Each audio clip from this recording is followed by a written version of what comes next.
On this episode of the show, I have with me Suzanne McGovern. She's a Chief People Officer, and we're going to be talking about the employee-employer contract, and we're going to be talking about what that means, and we're going to talk about some of the things we've seen in the last couple of years that have shifted and impacted this contract between the employee and employer. We're going to talk about control and empowerment, and how do we reestablish trust? We've got a whole lot to cover. Hopefully we get through as much as we can with Suzanne, but thanks for taking the time. Thank you, Amir. Thank you for inviting me. Absolutely. All right. Before we start, let's make sure we understand your role. You're so Chief People Officer. I guess tell us a little bit about, a little bit about your background before we dive in. So I'm like the Benjamin Button of HR. So I started with really, really big companies, $17 billion, 130,000 people at IBM Consulting.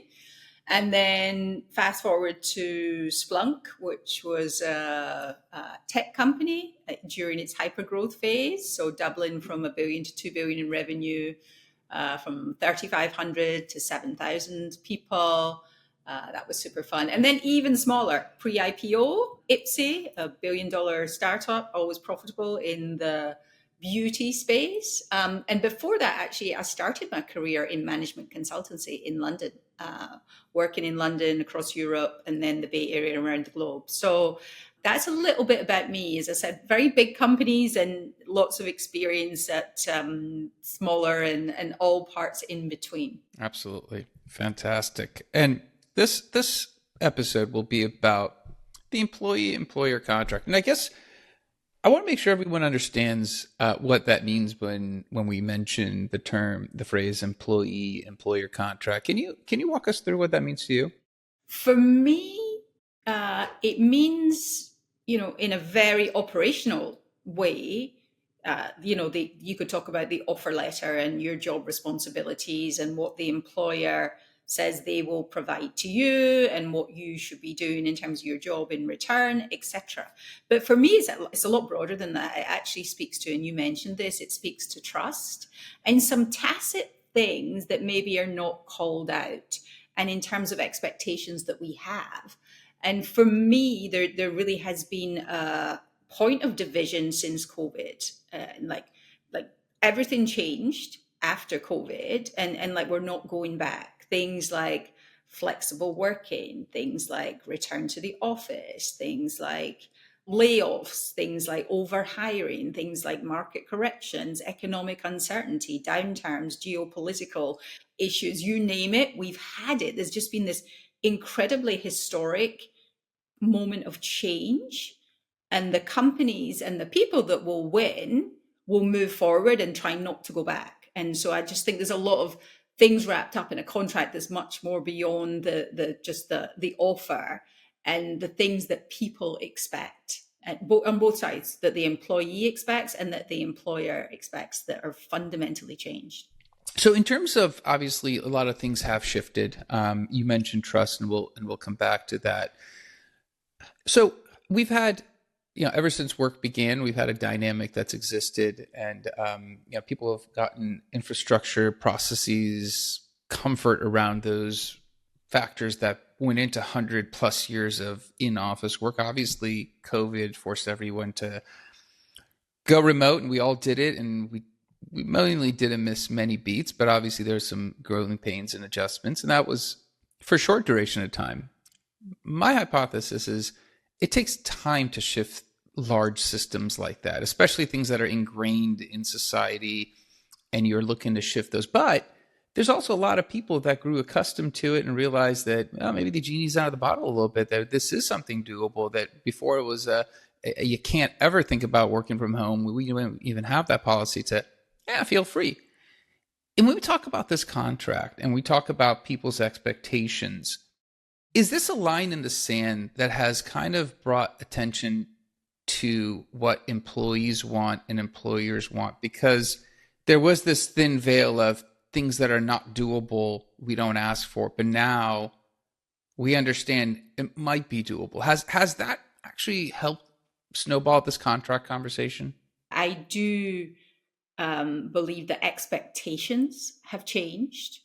And you mentioned 100 years of work. I mean, that's what you're talking about here. I mean, this is substantive substantive. We've been, first when we moved out of out of the fields, we were in the factories, and then there was a kind of shift there and social change and improvement, and then you're looking at Henry Ford and stuff like that and the assembly line, and then like fast forward we're like in the office, and then we're in cubicles and all those things. But this is an incredibly changing space and time, like of historic proportions. Like, I don't want to underestimate it, so I'm with you.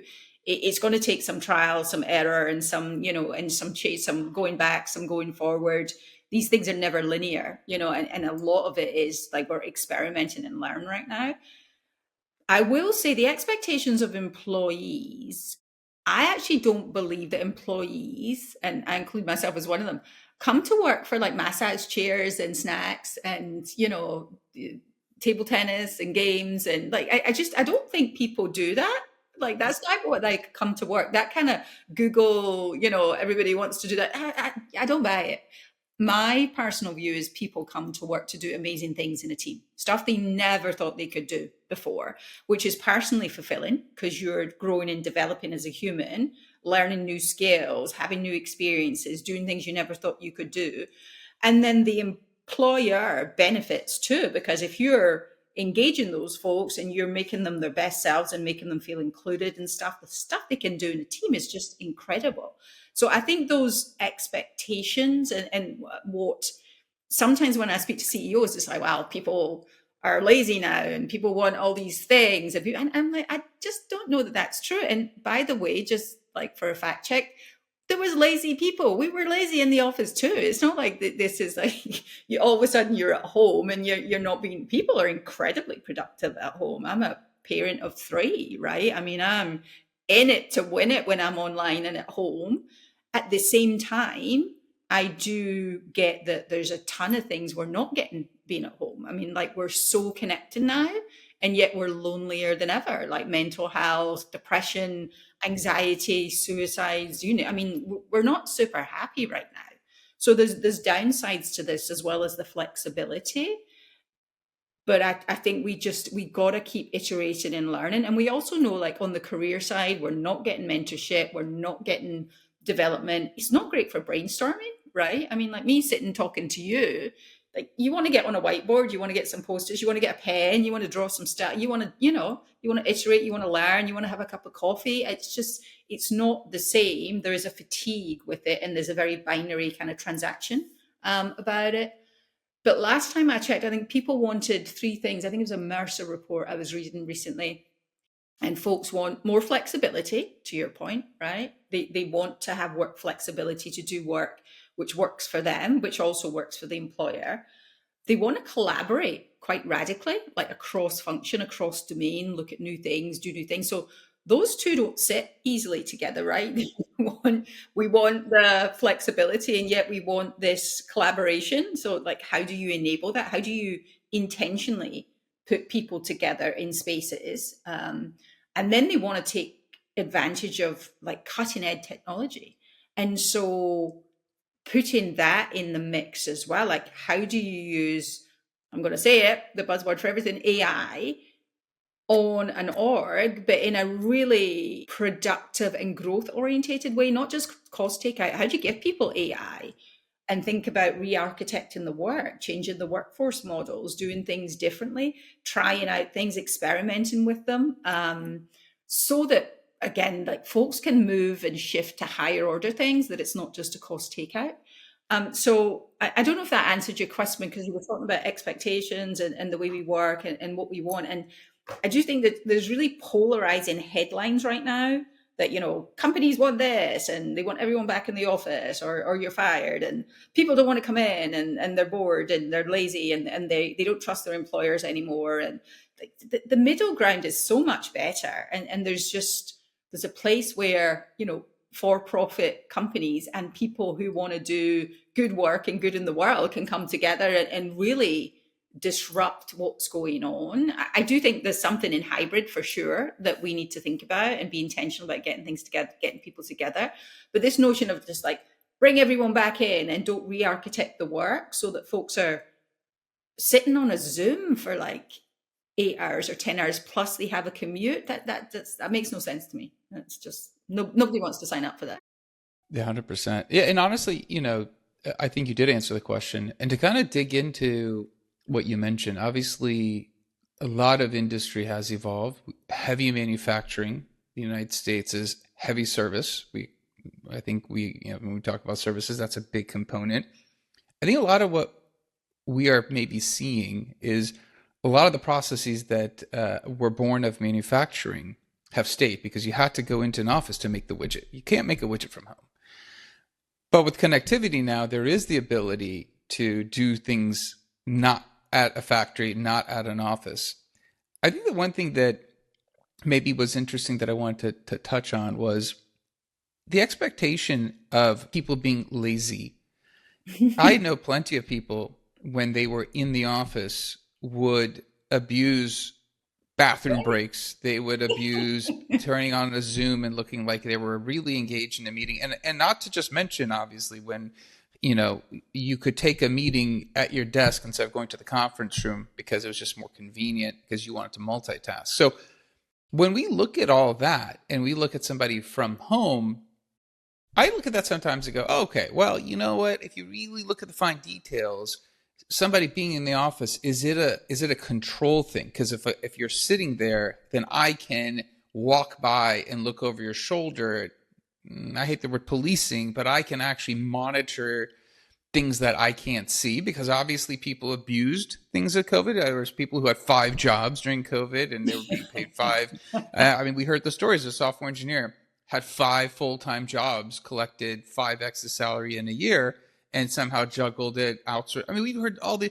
So you look at that and I go, okay, well, it makes sense because we have had these outliers. And there is a trust. And I think that sometimes, to go back to your trust, the employee-employer trust has been fractured because employers were like, there were some bad eggs, and now we're worried this could be abused. And from their perspective, it's a lot of salary per month they're spending, a lot of benefits, a lot of overhead, and they have to maximize the return. I guess when you look at that dynamic where it might not only be the employee that has a trust component, the employer might have a trust component. What are your thoughts there?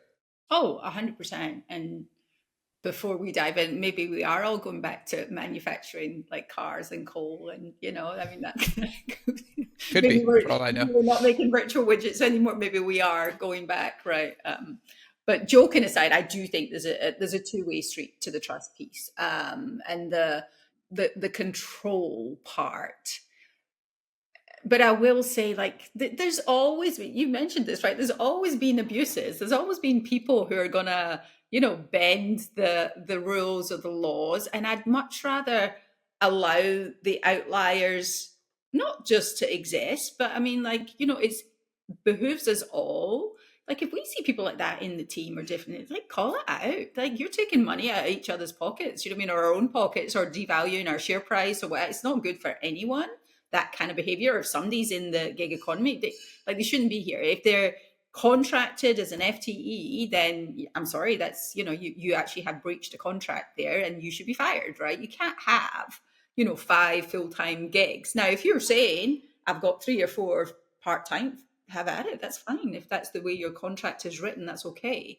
But I do think it's a two-way street. I do think it's a control thing. I do, just keeping it real, when I speak to, again, CEOs who will remain nameless, and board members and people probably of my generation are getting on a bit, and I'm horrible generalizations here. It's control. It is. It's just like, if I can see it, it feels better. If I can see somebody sitting there with a computer or in the office and there's 4 of them there and they're working, versus like, I can't see it. So how do I know, But I think it's that, like, do you really want to be policing for the lowest common denominator? Or do you want to be shifting your org to kind of higher order staff?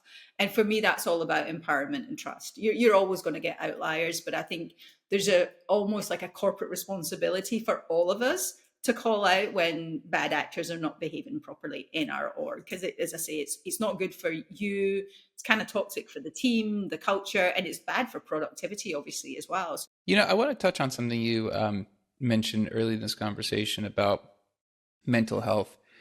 And I know the message has been return to the office. This is the mandate. And I'm curious, as we're talking about making the work appealing, talking about trust, I wonder if the approach could have been different. I wonder if the approach could have been, listen, we appreciate the fact that everyone figured it out to work from home, but also collectively as a team, mental health, just camaraderie, we'd like you to come back. That those are things that we don't have a holographic a technology to make it accessible to everyone at home, or Zooms are still, flat, from our perspective.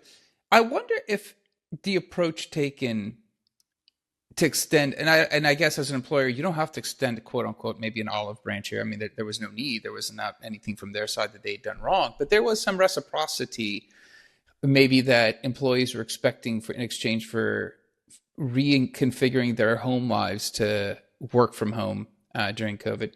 Would the conversation be different, or is the conversation always going to be where we're at with this hey, employee contract? Oh, for sure, the conversation could have been different. But the tone and the tenor went to, people are not coming back, so let's go back to mandates. But at the same time, you actually still have labor shortages, right? There's still scarcity of like a bunch of really important skills out there. And I'm not just talking about like, niche technical skills. I'm talking about like, communication, presentation, influencing, like real like professional skills that folks are lacking. And so it's not, employers can't have it all way. Now there's different bubbles, right? And are you in the Bay, Amir? Are you in the Bay Area? I'm in Orange County, California. Okay, so you're a bit further removed. So like it's been like a bloodbath here for like layoffs and different things. So it's tough, and so I guess employers get to choose. But yeah, why not go a bit higher on what do employees want, and is it mutually beneficial rather than just like bring them all back in and mandate it or check badges or whatever you want to do? Because I do think there's benefits on both sides, and there's a different argument. If you think about employee experience, if you think about wellness and mental health, those aren't fluffy things. Those are things that actually impact the bottom line from an economic standpoint, right? They're not like, oh, just make all your employees happy. No, that actually makes your organization perform better. And organizations that have better experience, better cultures, they do better in the marketplace. So why not, to your point, use some of those arguments too? Now, there is a world though where some people have like, again, changed their life. Like they're in Orange County or they're in the Bay Area and they're just not, right? And they can't get back to an office and stuff too. So again, it's back to your point of like, there's some people who've fundamentally changed their life and maybe can't get back. So you need to have an honest conversation, like with your company or yourself or whatever on that one. If you physically can't make it back to the office, because again, your contract has changed, The 800-pound gorilla in the room. I like shining light on it, because I think, to me, we didn't have this conversation 21. We didn't have this conversation 22. Even early parts of 23, the market for hiring was still strong, especially engineers who were a lot of tech that was remote. When the market did slow down and it became an employer market, because it hadn't been an employer market for a very long time, it almost looks like there was a shift in, hey, well, the pendulum has swung finally back into our benefit. We don't have to appease you. We don't have to give you some of what you want. We'll hire somebody else if you don't work with us. I don't know. That's my opinion. So I'm not going to say that's a fact. That's just pure opinion. But in that opinion, I do feel that if the pendulum had not swung, this conversation might have never appeared. If the market and economy were just as strong for the tech side, I think this would be a non-starter. We would not be talking about this. I don't think employers would have the audacity to demand these in-skill laborers to come back. Am I completely wrong? Am I partially wrong? Am I right? What are your thoughts? I think some of them might have still had it. They might not have been successful because they couldn't get the people, right? Now there's an economic necessity for some folks. It's like, all right, I need to get a job. So if that means I'm back in the office, if that means I need to move to Nebraska for my family or whatever, I got to do it. I mean, that's kind of in some pockets. There's the scarcity overall, but in some pockets, that's where people are at right now. So yes, I also think, the current administration is emboldened and kind of profits over people. And when you have that at the highest level, it gives carte blanche to many employers to be like, well, who cares? We're going to get some people anyway. It might not be the best, but we're going to go get them and not treat them very well. But it's so short sighted. And as I say, there's a much healthier middle ground where, to your point, you engage people in the right way, you give them flexibility, provide them with things that matter most, and just trust that people want to do good work. They want to do great things in the team. They want to learn new skills. They want to learn from each other. They want to help the company be successful because ultimately, especially in a public company environment, it will help you. It helps you when your share price goes up and your RSUs get more and, all of it. So, like, why not do it? Like, I don't think people are nefariously, like, trying to break things, being lazy. But I do understand there's a lack of trust given the layoffs and given what folks have seen. Again, I hear CEOs saying, "Oh, Gen Zs, they're lazy," and no, they're not. But they haven't seen an economic downturn like 2008. So there's like an experience piece to this too. And I'm a big believer. My first master's was in history. I'm a big believer when there is social change. To your point, it is a pendulum. There's like you'll swing, you'll kind of come back, and then you'll correct again to the middle. But it's incremental, but the pace and the velocity of the change and the impact of the change has been so dramatic in the last couple of years. It's a lot, and we're just, I think we're moving in the right way. I'm a very positive person. I do think companies who embrace the change, try new things, and are open to technology and will listen to their employees, because let's face it, none of us have got the answers to some of these big questions that are out there. Like, just try it and see what comes out and see what the next generation can show us and help us with, and how we come together to make it all better with 5 generations in the workplace. And to maybe touch on one other component here, because you mentioned in passing, you mentioned scarcity of labor, and we can talk about the gig economy. My view is economics have shifted, whereas let's say 40 years ago, if somebody lost their job, that meant they were just relegated to whatever savings they had or until they could find their next job. We have a situation where people can go be a delivery person, they can start a craft store on Etsy, they can become a content. I think there's a lot of things that could be done in this world, this time frame, and to generate income. Now, I'm not saying it's easy, none of it's easy, but it's an option. And I think before that option didn't exist, I think younger employees see those options. When you look at, and again, we're talking a lot about this employer-employee contract, there was a big need component here, right? For hundreds of years, there was, we go back further, thousands of years, there was a need component to having a job. With the advent of the gig economy, maybe that's shifted, and maybe that conversation here of that contract of go, oh, you want me to do this? I don't want to. I'm going to go drive an Uber and then put a crochet thing on Etsy, and I'll make my bills pay. I'll make it work. How is that? Do you think that's factoring into anything when it comes to this relationship? Is that just noise, or is there anything to this? I think it's then even more important for employers to, I hate to say it, meet people where they are and like be personal about it. Like, what's going to motivate me as a mother with one kid in college and kind of two soon to go is going to be different from some of the Gen Zs in my team. Like, I do want to come for purpose and higher order things, but like, if you want to, it's true, if you want to really engage a Gen Z, like give them a mission, give them a purpose that they can actually believe in, that might make them not want to just like sell something on Etsy or like crochet something or whatever. Like you give people that higher order, you're doing it for this, not for the widget, but here's how we're trying to change the world or do something important or include everyone or express ourselves or whatever it is we want to do. I think that's super important. But then for me, it is like less flexibility, say, as somebody, maybe a parent with younger kids who like really needs this time to work. They need to log off. I'm making it up at 5 o'clock. But by the way, they might go online later in the evening to finish whatever tasks they had because they want to see their kids, their young kids, and they need to read them a story, they need to give them dinner, whatever it is. Like it's finding those personal moments and really shifting to I feel like when we transact, everyone loses. When the employee transacts, they lose. When the employer transacts, they lose. It's got to be more than a transaction. It's got to be based on, again, something that's more purpose driven or something that's more personal to your experience that's going to make it better for the employee and the employer. I love it.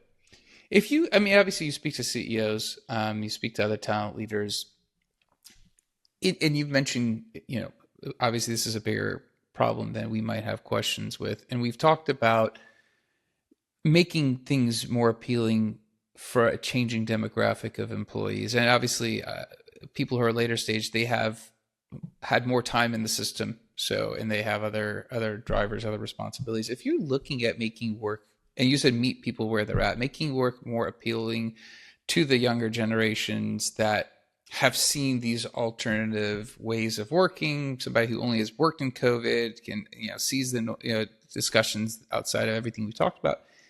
Are there things, and again, not advice on how you fix it, because I don't think we're here for that. Are there things that you have talked to CEOs and leaders going, are you considering these for the demographic you're trying to hire for? Are there any conversation points that you're trying to make sure your stakeholders are aware of? 100%. And who you're talking to, knowing your audience. So, for example, at Ipsy, most of our folks were millennial women, almost 70%. So it's a completely different demographic, say, to a bunch of 50-year-old men. So like very, very different in terms of what they need, what they want. The other thing we didn't talk about, which is a massive lever for CEOs and all leaders, is like values, culture and values. Like just get it right, do it right, and make sure your words match your actions match your words. And it shouldn't be some corporate blah that you stick a poster up and it's so gray and insipid. Like it should be for real, Amir. This is what we do, this is what we value, and by the way, this is what we don't. So I think like those things become a little bit blah, and if we can make them more real in terms of, no, for real, Suzanne, this is what we stand for, this is our values, and if you don't like it, you probably shouldn't join us. But if you're in, and you're in for the mission, and you're in for the culture, and this is the way we will work here, and this is what we will not tolerate, and this is how we will not work, and making it as I heard somebody recently, and I think she said, make it as compelling as it is repellent, like your culture and your values. I think that is like a great opportunity that our CEOs don't take advantage of often enough. Fantastic. I actually like that a lot. Making it as appealing as you can make it. Compelling. Yeah. Mm-hmm. That's a fantastic one. Yeah. Suzanne, thanks for taking the time. I know we've kind of highlighted some of the core issues. I think obviously we know what the problem is. I think some of the things we've spoken about really do highlight where attention needs to go versus just going, we know there's a problem. And I don't know if those solutions are even being discussed, but I think you brought some great points. If somebody does want to reach out to you to expand the conversation, ask you a little bit more about what you've said on the show, what is a good way of connecting with you? LinkedIn is always good for me. So if you look at Suzanne McGovern on LinkedIn, I will endeavor to get back to you. Okay. Happy to continue the conversation. Fantastic. We'll definitely include that in the show notes. And again, thanks for being on and thanks for taking the time. Thank you, Amir. Thank you for the invite. Great conversation. Appreciate it. All right. That's the end of this show. We'll be back again. Different guest, different topic. Until then, two things. One, I mean, Suzanne covered a lot of ground for us when it comes to the relationship and trust between employee and employer. We talked about that contract and what that really means, and touched on the gig economy, its impact, where the origins of people working in offices come from. I think she walked us through that as well. And we talked about some things that we need to be talking about, considering. I know a lot of CEOs have this on their plate. So this is a great conversation. Share this episode with somebody else who might benefit from it.